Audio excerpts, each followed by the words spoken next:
Eso más adelante, pero ahora vamos con otros temas y es un hecho sin duda bastante importante tener en cuenta cuáles son los efectos y los problemas en la salud producto de la contaminación sonora en nuestro país, porque si hablamos de este tema no solamente nos tenemos que referir a problemas auditivos, sino también puede generar otro tipo de efectos sobre nuestro cuerpo. Para hablar sobre ese tema tenemos en nuestra mesa de trabajo al ingeniero ambiental Anderson Guayna. ¿Cómo está? Bienvenido a RPP.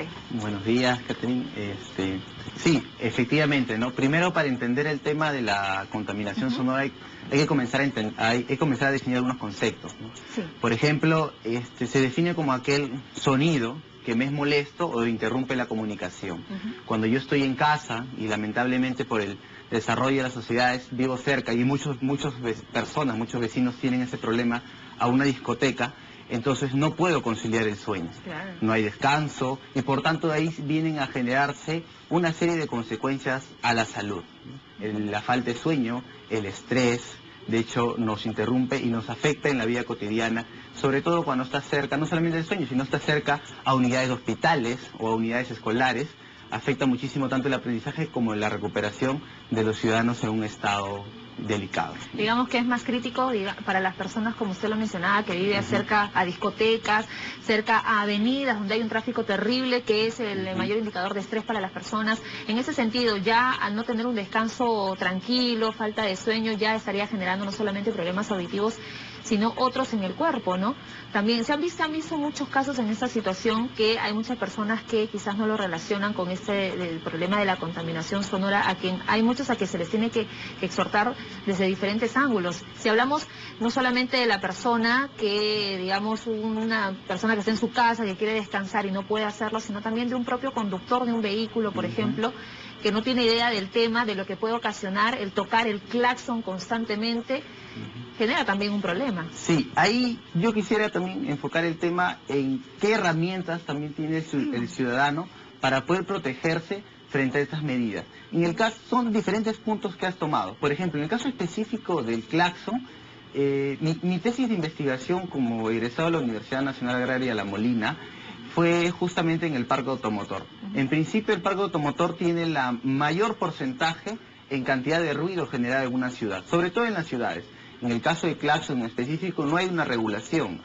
Existen dos tipos de claxon distintos. Hay uno que es el normal que ocurre en los carros, que es básicamente eléctrico, y hay otro de aire presurizado que es enorme, generalmente para los volquetes. Es terrible para el ciudadano encontrarse en un puente, en una avenida, y que pasen estos vehículos. No está homogenizado el nivel de control y dentro de las inspecciones técnicas no se homogeniza y no se controlan los niveles que generan estos autos, ¿no? Y para otros sectores, en el caso de la discoteca en específico, es que legalmente le corresponde a los municipios poder salir en defensa como derecho legítimo de protección al ciudadano el tema de regular esas situaciones. Y ahí quiero aclarar bastante. Tenemos un decreto supremo que es el 085-2003 a nivel nacional que establece los estándares de calidad ambiental para ruidos. Pero esos estándares nos sirven para tener políticas públicas de tender a la solución. Básicamente el problema es allí que un ciudadano que vive cerca de una discoteca, que es afectado por un local comercial, por sus motores con los cuales funciona su aire acondicionado, el municipio muchas veces, que por ley municipal tiene la obligación de dar solución a este problema, no tiene las herramientas suficientes para poder solucionarlo. Uno en principio, y quisiera que es muchísimo de los casos, es que si yo vivo cerca de una discoteca, generalmente me quejo, llamo a la municipalidad y puede ser un sereno, un fiscalizador, y viene manejando un equipo. Primero el equipo. Generalmente no se cuenta con el equipo adecuado, y eso la UEFA, que es el brazo fiscalizador del Ministerio del Ambiente, que es el encargado de un poco de controlar, fiscalizar y dar las pautas a las distintas EFAs, que son las entidades municipales encargadas de estos temas, encuentran que no encuentran con los equipos o calibrados, y al final, ¿qué pasa? El vecino se queja, un caso concreto, de una discoteca. Entonces va, hace las mediciones y luego la discoteca contrata a sus abogados y sus técnicos y termina cayendo. No estuvo bien la medición, no estuvo correctamente calibrado o se hizo comparando equivocadamente. Si yo colindo con una discoteca y el ruido lo siento en el cuarto, entonces yo tendría que hacer una medición distinta a un estándar de calidad ambiental. Es una medición que es transmitida muchísimas veces por ruido estructural, es decir, por las estructuras. Claro. Y eso ya está en las pautas de la OMS. Entonces, ¿qué queda a los municipios aterrizar? Yo trabajé mucho en el caso de la Municipalidad de Miraflores. Mira, ahí inclusive llevaron al Tribunal Constitucional cuando la municipalidad adoptó medidas serias, por ejemplo, con el control de las horas de funcionamiento de algunos lugares. Llevaron a la ordenanza municipal que aterrizó todos estos conceptos distintos, ¿no? Mira, un vecino tiene un problema de ruido, no pasa los niveles, pero no puedo conseguir el sueño. Pero es que hay algo que no se está analizando, que justamente voy al tema de la capacitación al personal. No estás analizando qué tipo de ruido es. Técnicamente se habla componentes de bajas frecuencias, qué tipo de ruido si es impulsivo, y hay que hacer ciertas correcciones que te permiten dar solución a un problema. Mira, yo me he encontrado casos en los cuales nosotros hemos intervenido, muchísimos casos que tienen años en los cuales sin solución, y hemos podido dar las pautas de seguimiento necesario con una ordenanza municipal que ha permitido generar la insonorización de los equipos con especialistas y dando solución a problemas que tenían muchos años. Ahora, ¿por qué? Cuando yo trabajaba en esa institución, la municipalidad tomó seriamente el tema, ¿ya? Y tuvimos capacitación tanto en tema de gestión de conflictos con vecinos, empresas, en una universidad, así como también con especialistas físicos, doctores físicos nacionales y internacionales. Entonces, el personal que se formó, en este caso eran personal de ingeniería que se dedicaba a resolver los problemas, tenía las herramientas y tenía los equipos sofisticados para poder discriminar y poder dar una solución al tema. La cosa es eso, ¿no? Dar una solución al tema, porque las denuncias, al igual que en Miraflores, que los vecinos no aceptan pues estos ruidos molestos sino hasta determinada hora y ante ello hay una mayor fiscalización. Lo mismo debería pasar también en otros distritos, ¿no? Teniendo en cuenta que esto es algo molestoso, es incómodo y aparte es perjudicial para la salud. Entonces hay en algunos sectores donde incluso se sanciona, llaman a serenazgo y les piden por favor que bajen el volumen y cosas así. Ahora, en ese sentido, yo creo que se tendría que replicar para otros distritos también, donde también es necesario, no viven personas al igual que en otros distritos más, digamos, sofisticados. Fue interesante porque justamente el problema es integral.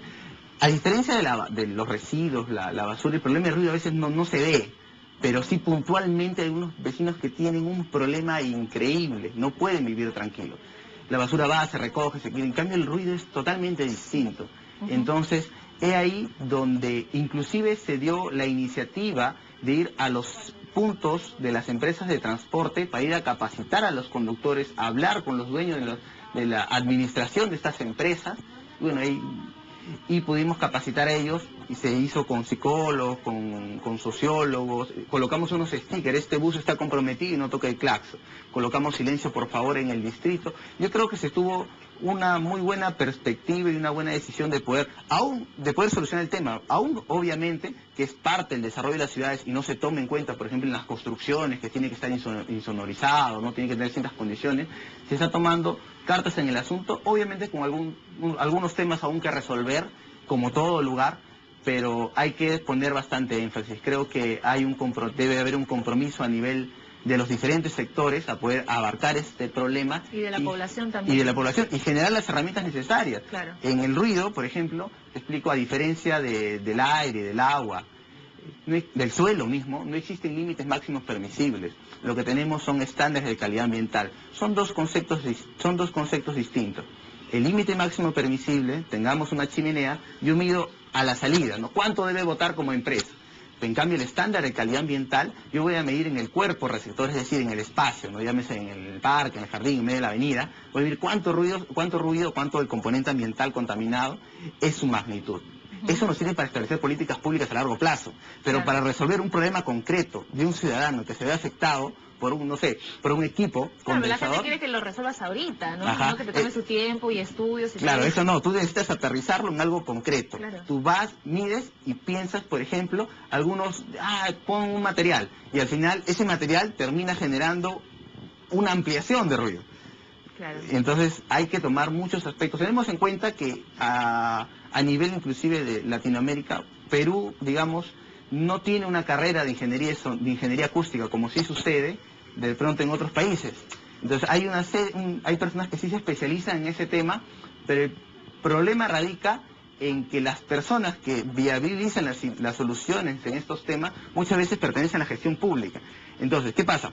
Se van empapando el tema, lo van manejando, y cuando viene otra gestión, entonces ya hay otras personas que arrancan de cero, entonces se van y no hay una continuidad en el tema. Yo creo que ahí el problema radica en capacitar más a las personas, tener campañas de sensibilización y no solamente monitorear, ¿no? El monitoreo nos da cómo está la situación, pero tenemos que saber cómo está la situación para adoptar medidas de solución concretas, aplicadas. Por ahí hay algunas sanciones, multas que también a veces se requieren. Sí, una municipalidad, y eso que quede claro, está en la potestad, reservando un derecho constitucional de tener un medio ambiente adecuado, de tener una suspensión temporal o definitiva a un establecimiento que no cumple esos estándares de calidad ambiental, protegiendo la salud pública en pleno derecho legítimo de todo ciudadano.